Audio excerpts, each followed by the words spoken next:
Muito bom dia, que a graça e a paz do nosso Senhor Jesus Cristo seja contigo. Quem fala com você que é o pastor Fred Lopes, da Igreja de Cristo, no Parque Ateneu, na cidade de Goiânia, no estado de Goiás. Eu trago aqui para você o nosso abençoadíssimo Ecoando EBD ICMA. Seja muito bem-vindo.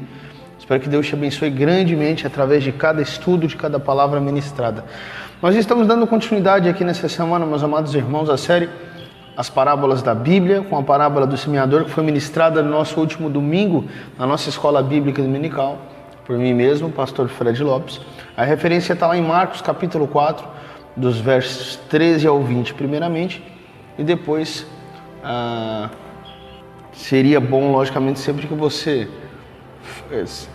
é bom que você faça a leitura de todo o capítulo para entender todo o contexto próximo e do capítulo anterior. Sempre isso é muito importante. Mas a referência que tomamos é Marcos 4, a partir do verso 13 aqui até o 20.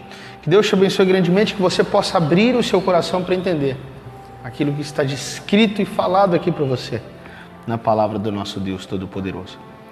Meus amados, então nós paramos aqui no verso 15. Primeiro, que são aqueles em cujo coração a semente caiu como se cai à beira do caminho. E lá diz assim: estes são os da beira do caminho, onde a palavra é semeada. Quando a ouvem, logo Satanás vem e tira a palavra semeada deles. Meus amados, esses são aqueles que ouviam a pregação de Jesus e não compreendiam, não entendiam, ou porque eram tardios de coração para compreender, porque eram desinteressados.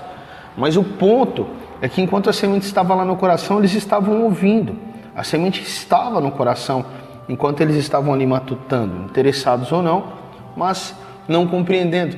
E de repente, a semelhança das aves dos céus que vinham para as sementes expostas, Satanás vinha no coração e roubava a palavra. Como Jesus diz aí no verso 15 que nós acabamos de ler: vem Satanás e tira a palavra semeada deles enquanto eles estão ouvindo. E aqui então você tem a primeira explicação do porquê muita gente que estava ouvindo Jesus, mas não cria nele, não se converteu, não o seguiu.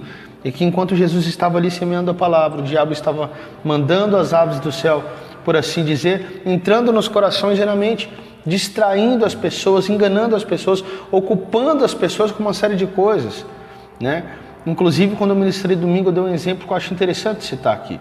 Eu imagino que uma versão moderna disso seria um culto onde uma pessoa que não é crente e que ainda não segue a Jesus, ela entra na igreja, ouve a exposição ali da palavra de Deus e ela tem um certo interesse e começa a ficar interessada naquilo.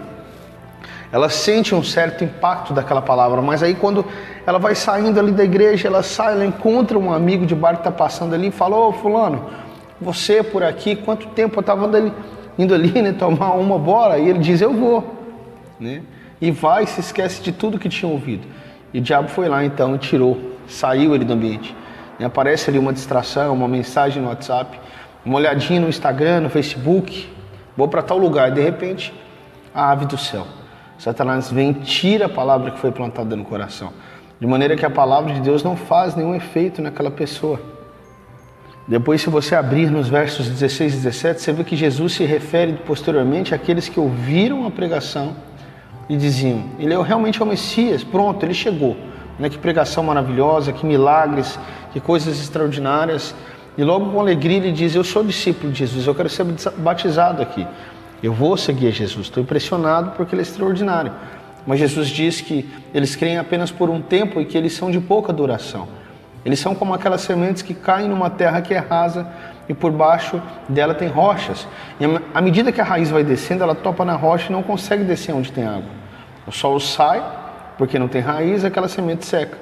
E Jesus diz que essas pessoas são as que se entusiasmam. Elas aceitam de prontidão a palavra, mas quando sai o sol da aprovação, o sol da dificuldade, quando ela percebe realmente o quanto custa seguir a Jesus, que Jesus na verdade está dizendo: você tem que renunciar a você mesmo e a tudo que você tem, então essa pessoa logo se escandaliza e ela abandona o entusiasmo, não quer mais seguir a Jesus. E quantos não fazem ou não fizeram isso ali mesmo nas planícies da Palestina? Se empolgaram com Jesus, grandes multidões seguiam a Jesus, e quando Jesus começa a dizer sobre o preço do discipulado: se alguém quer vir após mim, tome a sua cruz e negue a si mesmo, renuncie a sua vida por amor de mim. Se você não me amar mais do que a sua mãe e tudo que você tem, você não pode ser o meu discípulo.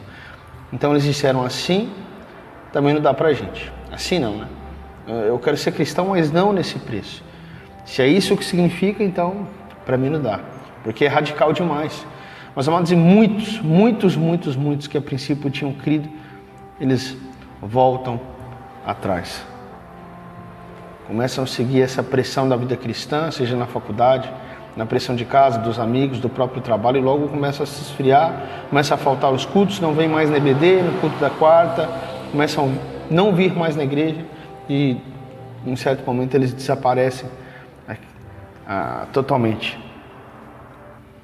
Então esses são aqueles cujo coração é como terra rasa sobre o terreno rochoso, não tem raiz. O sol vem e simplesmente seca, porque não desceu a raiz das águas da vida. E para a gente finalizar aqui, nos versos 18 e 19 da sua Bíblia, você vai achar a semelhança do solo do caso anterior. Esses também recebem a palavra, eles recebem com alegria e a plantinha parece que começa a brotar. Só que junto com a plantinha ali, meu irmão, aparecem também os espinhos, os abrolhos, a erva daninha, e os dois crescem juntos. E com o passar do tempo, os espinhos vão sufocando ali a planta. E ela finalmente morre sem dar frutos. E Jesus compara esses espinhos às preocupações do mundo. Ele usa o termo aqui como os cuidados do mundo, a fascinação com as riquezas, os deleites da vida, ambições dessa vida. E elas concorrem com o seu coração. Entrou no seu coração juntamente com a palavra. E essas coisas têm a tendência de sufocar a palavra de Deus. E esse é um quadro extremamente verdadeiro. De quantas pessoas que se dizem cristãs, professam a fé em Jesus Cristo, mas o coração delas está no cuidado das coisas deste mundo, na ambição das riquezas, nas preocupações do dia a dia. E algumas preocupações até podem ser lícitas, mas gastam o tempo todo nisso. Gastam toda a sua energia, todo o seu coração está nisso. Como é que eu faço para arrumar um casamento? Como que eu faço para ter um emprego, para ter um salário melhor, para ter as minhas coisas? Eu tenho que trabalhar de dia e de noite, eu tenho que me dedicar a essas coisas. Eu tenho que garantir o meu futuro e quando eu for mais velho. Então essas coisas elas são legítimas, mas elas se tornam Deus, o ídolo dessas pessoas, e a palavra fica em segundo lugar. As coisas de Deus desaparecem totalmente.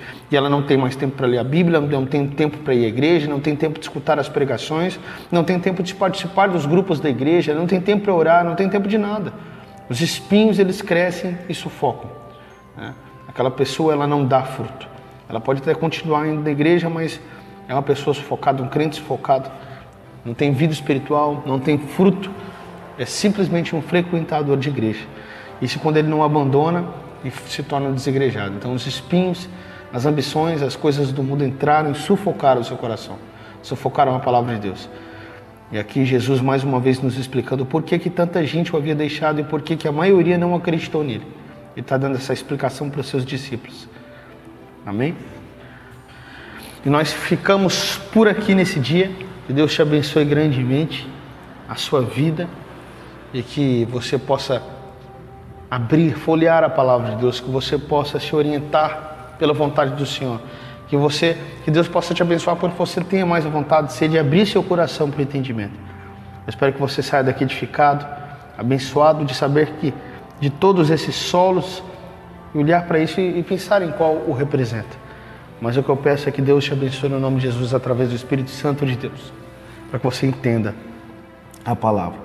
Meu amado, que Deus te abençoe grandemente. E amanhã, se Deus permitir, estaremos aqui em mais um Ecoando, EBD e CMA, tá bom? Tchau, tchau, beijo no seu coração, até a próxima.